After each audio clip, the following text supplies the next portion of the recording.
الرحمن علم القرآن.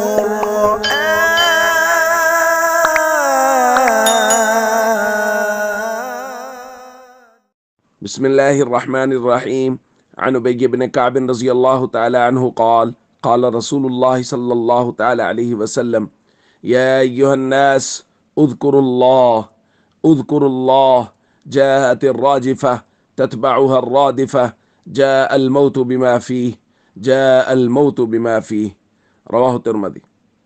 حضرت ابی بن کعب فرماتے ہیں کان رسول اللہ صلی اللہ علیہ وسلم اذا ذهب ثلث اللیل قام فقال، جب رات کا 2/3 حصہ گزر جاتا تو نبی کریم صلی اللہ علیہ وسلم اٹھتے اور فرماتے یا ایھا الناس، اے لوگو، اذکروا اللہ، اللہ کا ذکر کرو، اذکروا اللہ، اللہ کا ذکر کرو۔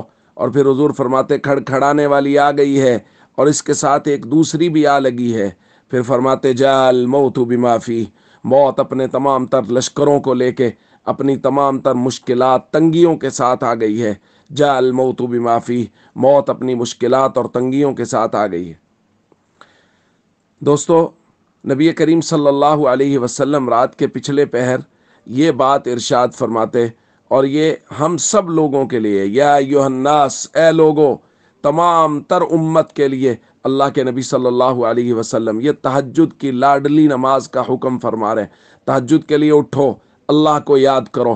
اور اس کے لیے ضروری بات کیا ہے؟ ایک تو یہ ہے کہ اللہ کے نبی صلی اللہ علیہ وسلم کا حکم ہے، حضور خود اٹھ رہے ہیں اور اٹھنے کا حکم فرما رہے ہیں، اور اس کے ساتھ ساتھ حضور فرما رہے ہیں دیکھو بہت مشکل وقت آنے والا ہے، سور پھونکے جائیں گے، پہلی مرتبہ سور پھونکا جائے گا ساری دنیا مر جائے گی، پھر سور پھونکا جائے گا سب زندہ ہو جائیں گے، موت آنے والی ہے۔ یہاں ماضی کے صیغوں کے ساتھ تعبیر کیا، موت آ گئی ہے، چونکہ وہ یقینی طور پہ آنی ہی آنی ہے۔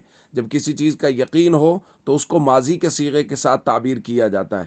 تو حضور علیہ الصلوۃ والسلام فرما رہے ہیں موت کا ڈر دل میں رکھو، اور اس کو رکھتے ہوئے تہجد کے وقت اٹھو، اللہ کا ذکر کرو۔ وبالاسحار هم یستغفرون، اللہ کے نیک بندوں کی صفات میں سے ہے کہ وہ صبح کے وقت اٹھ کے استغفار کرتے ہیں۔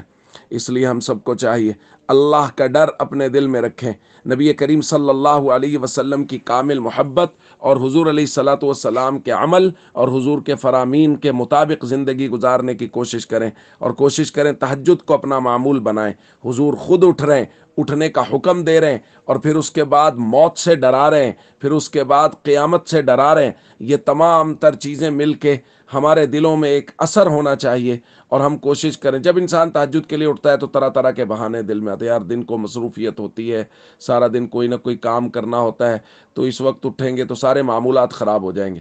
یاد رکھیے کائنات کی سب سے زیادہ مصروف ترین ہستی محمد کریم صلی اللہ علیہ وسلم، اور حضور تہجد کے لیے اٹھ رہے ہیں اور اٹھنے کا حکم دے رہے ہیں۔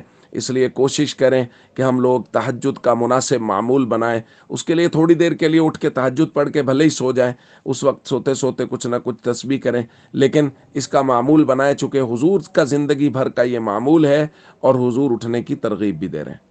السلام علیکم ورحمۃ اللہ وبرکاتہ۔